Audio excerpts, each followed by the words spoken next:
Want to hear from you. If you've been at a game tonight, Rangers, Carabao Cup action, get involved. 03 717 223344. We're also discussing Manchester United's useless recruitment. Let's go to John, who's a Manchester United fan. John, good evening. John, what? Good evening, boys. How are you, John? I was all right until I listened to all them signings. They're bad, John. I mean, come on. I mean, when you read them out and you actually look at it, it's shocking. Can I just say so? I got the match. I've got an 11-year-old son. Right. And on Sunday, he turned round to me and said, "Were we right to renew, Dad, and should we get rid of our season ticket? They're not doing the basic." We don't want to go anymore. No, that's what them players are doing to an 11-year-old lad who idolises them. Well, sorry to hear that, John. What did you say? What did you say? Tough. We're going. I just said, look, mate, it's live sport. You've got to go through the lows to get the highs, and we'll support them no matter what. Yeah. John, can you imagine some 11-year-old Spurs fan? Can you imagine what they've had to put up with? Hey? Why are you talking Spurs? Imagine little O'Hara when he was 11-year-old. Hey, we was all right when I was 11. We was all right. Stefan Everson up front.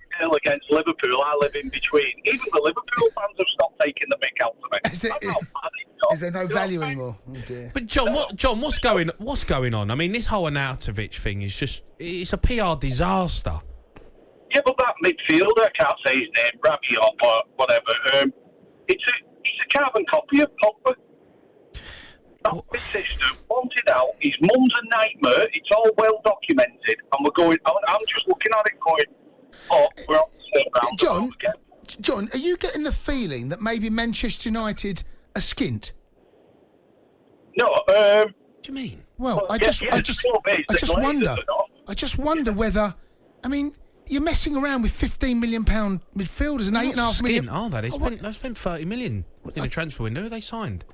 I don't know if that. I mean, Brighton can do that. I just wonder whether they are brushing shoulders. Yeah, but what's out there? Well, what's out there?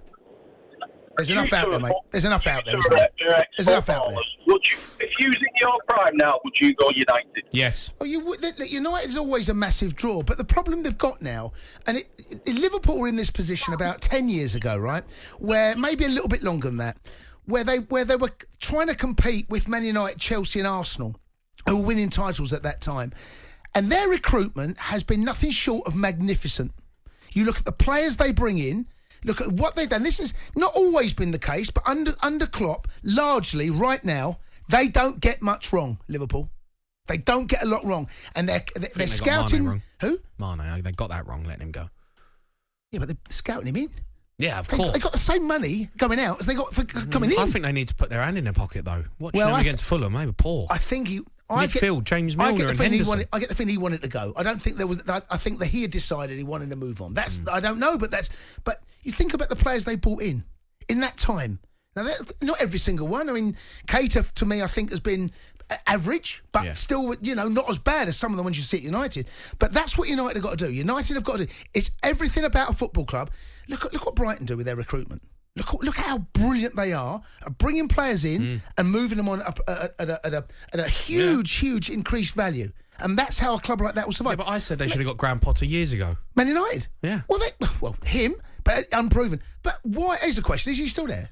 John, Antonio Conte. All I heard from Man United fans at the time was he's just another Jose. No, he's not another Jose. He's an upgrade. Jose's best days were behind him. Antonio Conte's best days were in front of him.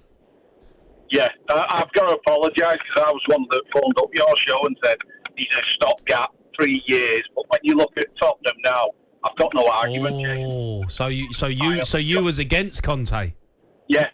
I'll hold my hand up. Right. Well, I was championing Conte. You was, and I phoned up and argued against it. Yeah, this was 4 or 5 years ago. This is not just recent. Who's laughing now, John? This is when he left. Who's laughing now? He was there. He was absolutely there. He wasn't there because he went to a proper club like Spurs. But before he even went to Italy, before he left Chelsea, there was a period. No, Spurs, Man United didn't want him. John, what goes on now, Manchester United? I mean, what do they do to get out of this mess? What needs to change? That is $1 million question, isn't it? If not billion. I think the whole attitude. There's no running. There's no, like Christian Eriksen. He gets the ball. He pings the ball in the lines. Bruno Fernandes didn't even run. He just put his thumb up. Thanks. What are you doing? As soon as Christian gets that ball, you should be running. Nothing. There's nothing there. There's no passion. I would rather now get rid of them all. And I went watching the friendly. Get Garnacho, Hannibal. They played better in them last 15 minutes than United did last season. Go out for 20 minutes, don't score, and then it hits a rock. It is a question of Man United fans, right? John, thanks for your call. Why is it that when players come into United, they seem to go backwards? There aren't players that go in there. Why is that, Jace? I mean, you've been a football player. Why? Why is that happening? Again, I think it's the coach. I think it's the recruitment of the manager, recruitment of the players. Bad coaches, though. It's Manchester United. Mate, Ole Gunnar Solskjaer, I'm sorry. That decision to give him that job it's horrendous. It's one of the worst decisions that I've ever seen. The reason he got the job is because not PSG. It wasn't a bad decision, though, was it? At the time, no, it was. It won 10 games or something. No, mate, it was a horrendous decision. Horrendous. They gave him the job. They finished second, though. Didn't they finish second or first? The season they gave him the job, they ended up getting to. They got, Everton got beat 4-0. They got beat by a team that I think was someone drew. I'll get the results up. But he got the job on the back of knocking PSG at the Champions League, right? And then there was a. So was it? Sorry, yeah, was it Juve? No, it was PSG. It was PSG, wasn't it? Yeah, right? they beat PSG. And he got the job on the back of that. Why give him the job at that time? He was interim manager. Why didn't they wait till the end of the season? Because he done so well. Wait till the end of the season. Yeah, and the fans wanted him there. You had Rio Ferdinand, Ollie at the wheel and all that. Mate, everyone wanted him. Mate, they didn't. Give him what he wants. I did a show with Goldstein that night, and I said, why have they given him the job now? Why? Made no sense. Didn't make sense then. Makes less sense now.